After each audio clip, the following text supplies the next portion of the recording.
होतोय की उमेदवार मॅनेज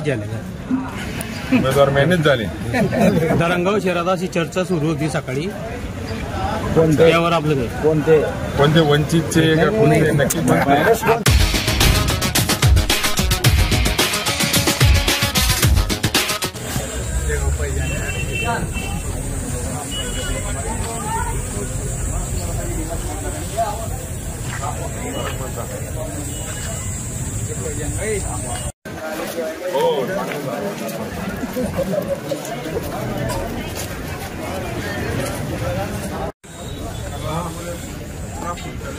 बराबर एकदम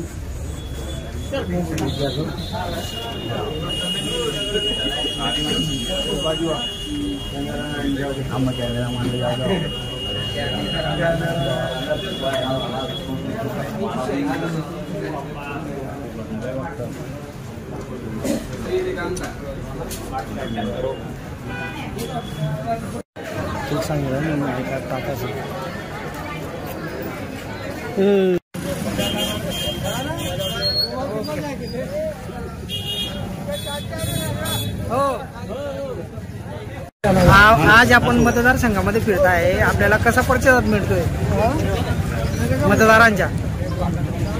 आज पारोळ्यापासून सुरुवात केली मतदान करून आणि सर्व मतदारसंघातील बूथ येथे जाऊन भेट देण्याचा मी प्रयत्न करतोय. आता पारोळा अंमळनेर आता धरणगावात आहे, इथूनही पूर्ण मतदारसंघात फिरायचा प्रयत्न करतोय. पण एक आनंद आहे की उत्साहाचं वातावरण लोकांमध्ये आहे.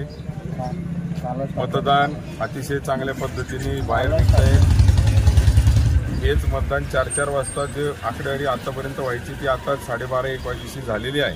जवळपास मला वाटतं 35-40% मतदान सर्व ठिकाणी तोच ॲव्हरेज आहे झालेला आहे. अजून मतदान वाढेल. दुपारची वेळ आहे तरी सुद्धा रांगा लागलेल्या आहेत. मी सकाळीच बोललो होतो की 5% इतरांपेक्षा जास्त मतदान आपल्याकडे होईल. तशीच परिस्थिती या ठिकाणी दिसते. दादा, विरोधकांकडून असा आरोप होतोय की उमेदवार मॅनेज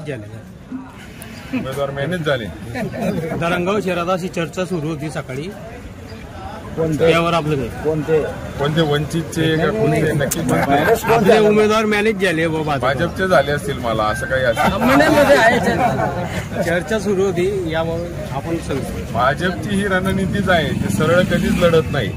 ते एक तर जातीपातीमध्ये तेढ निर्माण करून लढतील, ते एकतर काहीतरी खोट्या अफवा पसरून लढतील. मी परवा पण एका माध्यमाला सांगितलं की खालच्या पातळीवर जाऊन वैयक्तिक माझ्यावर किती टीका करण्यात आली, माझ्या खोट्या रेकॉर्डिंगा बनवून व्हायरल करण्यात आल्या, असे अनेक प्रकार केले. परंतु मी आमच्या शिवसेनेची संस्कृती आहे, समोर महिला असल्यामुळे आम्ही कुठलीही आमची संस्कृती हरवू दिली नाही. संस्कृती जपून आम्ही